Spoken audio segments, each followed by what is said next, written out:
you want a meaningful marriage life, if you want a good relationship, always put God first in you. Finally, we are at this moment. Just a little while more and you will be officially Mrs. Nation. Officially my wife for all of my life. Sa bawat pagtingin,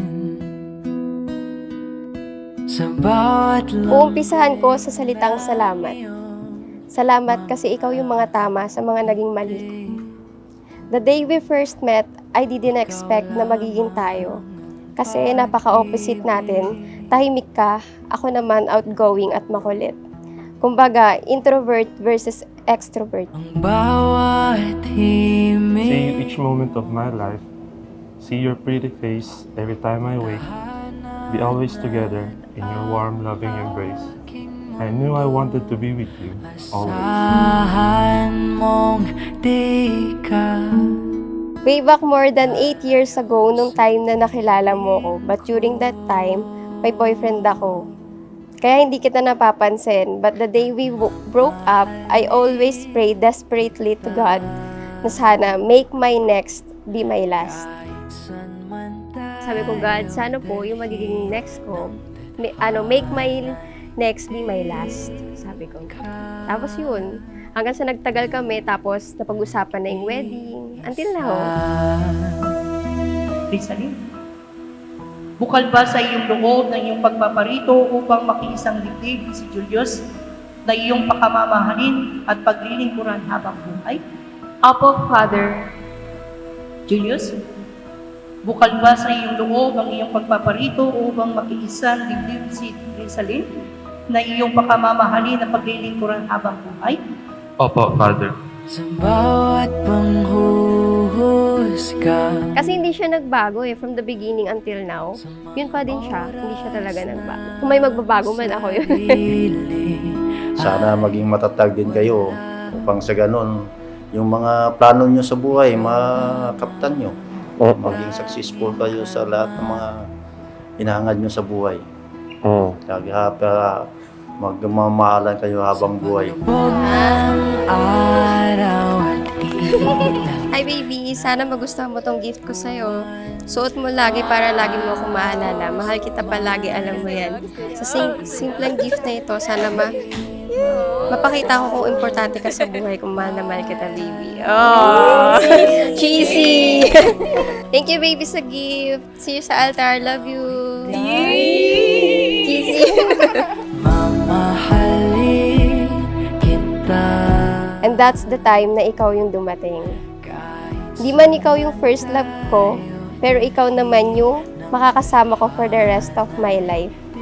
Thank you for coming into my life. Kahit ako yung first girlfriend mo, you taught me how to love again and again. Tatanggapin kita. At magsasama sila ng kanyang asawa at sila ay magiging isa.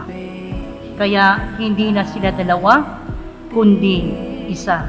Ang pinagsama ng Diyos ay huwag paghiwalayin ng tao.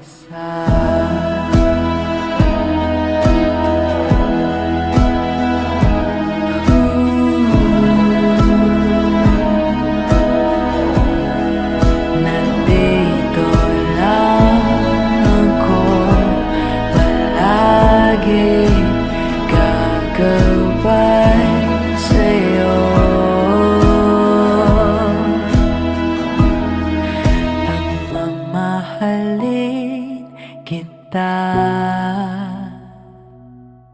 Ano man ang mangyari sa Loving you, cherishing you, keeping you safe and happy, that I may always see you smile. That we walk through this life together in bliss, that we will share this life's journey through all pains and joys, and that in the end, we'll always be together. This I swear to you. I love you so much, baby. Mahal kita, alam mo naman yun from the beginning until now. Umpisahan natin yung family natin ng masaya at saka magandang family. Well-oriented na family. Good luck, I love you. See you sa altar.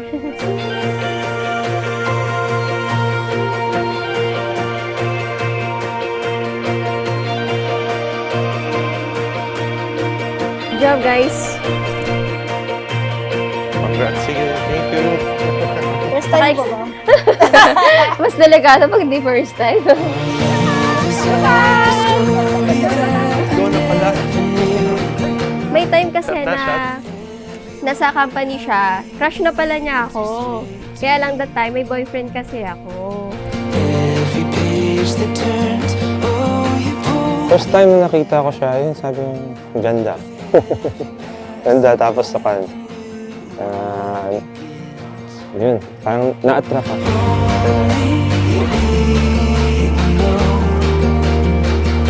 Yung sobrang caring niya, lahat. As in, parang princess ako sa kanya pagkasama ko siya.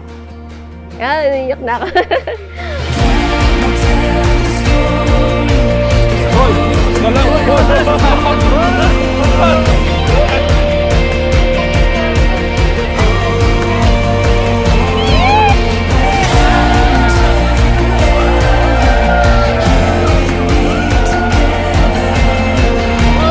Yung birthday niya, nag-prepare ako dun sa kwarto. Yung happy birthday niya. And then maya-maya, nung tumalikod siya, kinuha ko na yung sing-sing. Pinakita ko sa kanya.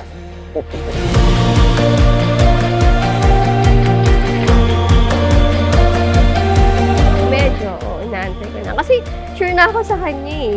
Wala na akong hahanapin pa eh. Yun na lang talaga eh. Oh baby, alam ko magagamit mo to and every time makikita mo, ako lang ang maaalala mo. See you at the altar. I love you, Riza.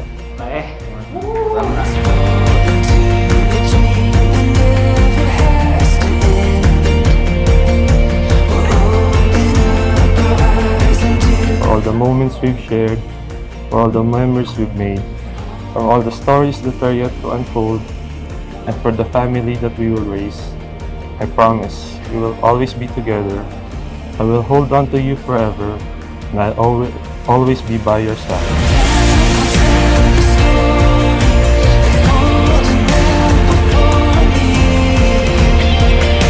Pinagkatiwala ng Diyos sa inyong dalawa ang magmahalan sa isa't isa. Kaya't napakahalaga na dito sa inyong dalawa na manatili ang pagmamahalan sa inyo. Marami kang pangarap, hindi ba? Pero isa sa mga pinakamahalagang pangarap mo ay ang ikasal sa simbahan.